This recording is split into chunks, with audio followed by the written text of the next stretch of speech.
celebrating Africa's rich cultural heritage. The Nigerian Society of Physiotherapists has instituted a surveillance team to combat quackery and unethical practices in the profession. The medical body at an induction ceremony in Osun State called on government and other stakeholders to improve the welfare package of its professionals to reduce the sparse mass immigration for greener pastures. Nigerian health sector does not battle underfunding, infrastructural defeat, medical tourism alone, but also facing quackery and brain drain occasioned by the mass emigration, also known as Japa syndrome. It is the maiden induction and the award ceremony of physiotherapy degrees at the Redeemers University. The 28 fresh graduates have just been inducted into the Nigerian Society of Physiotherapists with appeal to uphold professionalism,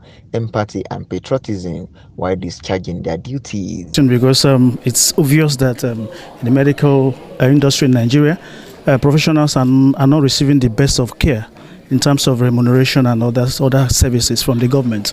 And so they are much needed abroad where they are better taken care of. So the trend has been in the past few years that people, graduate and they go for greener pastures where things work better.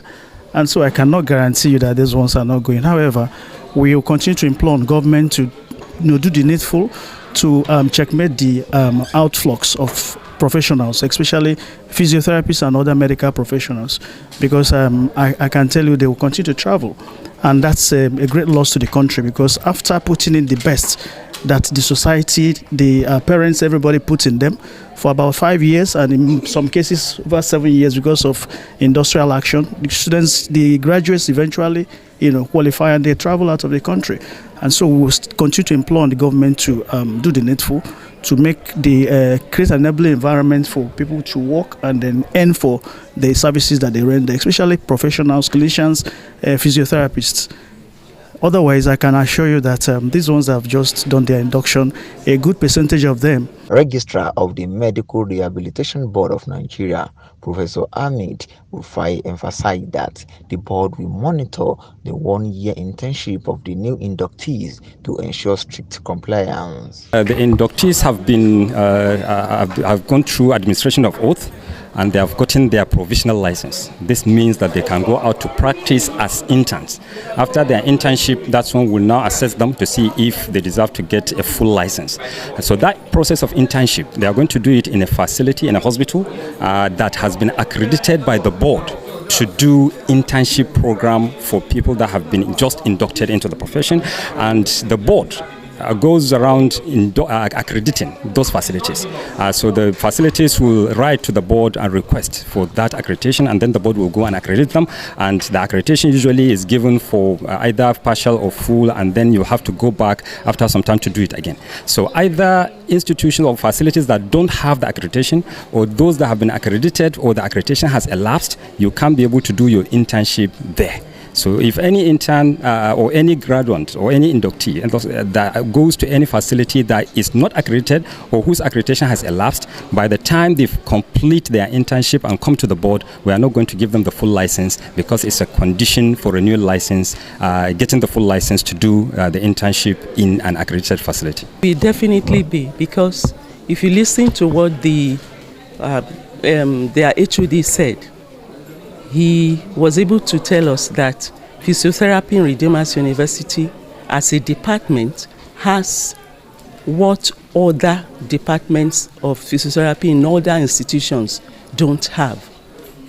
They are well equipped, they are versatile in that profession, and we are hoping that they will be good ambassadors. So with my course of study, physiotherapy, I would be able to help people to add life to their days, basically. So for those people who have issues with movement, we are called movement specialists for a reason. Any issues with movement, I will be able to help with any issues with movement, as we are movement specialists. The keynote speaker harped on the need to adopt concept of evidence-based practices to determine medical interventions needed by any patient to ensure treatment efficiency. Students have been empowered with the competencies to practice physiotherapy. So I'm just encouraging them to introduce or to include the adoption of information and communication technologies into the practice of physiotherapy so that we can have equitable access of care to every single individual. Quality of care to those in rural communities, quality of care to those who do not have access to care as we have in urban regions and cities. So that is just basically what I am advocating for, that we can employ information and communication technologies, we can employ digital tools, we can employ digital technologies in managing our clients. It's not just enough for us to expect that every single individual will come and meet us in the clinic, will come and meet us in our confines.